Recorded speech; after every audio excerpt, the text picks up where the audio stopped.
A police officer in Edmonton, Alberta was caught on camera violently pushing a woman to the ground, and according to the Edmonton Police Service, they found no grounds for an investigation. Can't say I'm shocked by this. Really, the only thing that would shock me these days would be the powerful being held accountable for their actions. This is Rebel HQ. I'm Sandee Lovas. That video was originally posted to the Bear Clan Beaver Hills House Facebook account. It shows yet another instance of the people who are supposed to protect us harming us.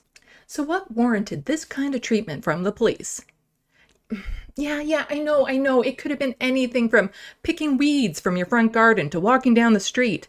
But according to a statement released from the EPS, the officer was driving in the area and was flagged down by a member of the community who reported that two females, one of whom was armed with a knife, were about to fight. The officer immediately responded to the fight and observed the woman brandishing a knife. Okay, brandishing a knife could be serious, depending on where the person is, why they're brandishing the knife, and what kind of knife it is. You don't want to be tackling a person to the ground because they're cooking a steak on a barbecue or a busker for swallowing a sword.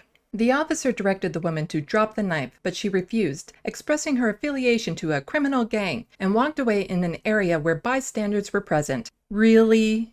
Oh yes, officer, I'm part of the Murder Till You Die criminal gang, and this is the knife I use. Now please excuse me while I walk towards that group of people you can only assume I intend to harm. The officer considered his use of force options, given the suspect was armed, and determined pushing her to the ground would require the least amount of force possible to allow him to safely arrest the suspect.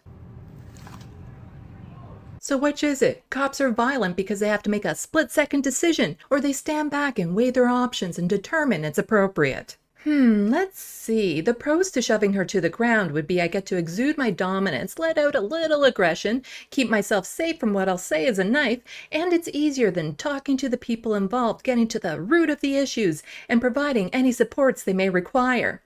The cons would be... Yep, disproportionate violence is called for. That is what is seen in the video. The knife in question was seized by police. The suspect was not injured. The suspect was arrested for possession of a weapon dangerous to the public. The EPS has obtained CCTV from the area that captured the event and confirms the above report of the incident. Only the police never released the footage or any images of the knife, and a witness to the incident told a reporter they didn't see a knife. Oh, and no charges against woman who allegedly brandished knife before being shoved by police officer.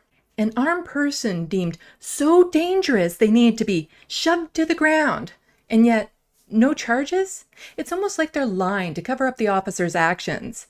But this is the police. They don't lie, except for all the times they lie.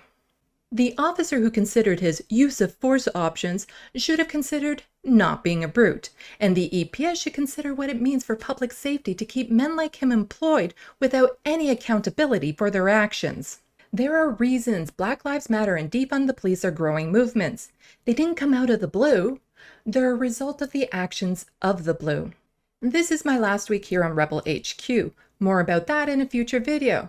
But don't worry, I'm still making content for YouTube on my channel Left of the Box, where you'll find more of my charming takes on politics and other stuff, linked in the description box below.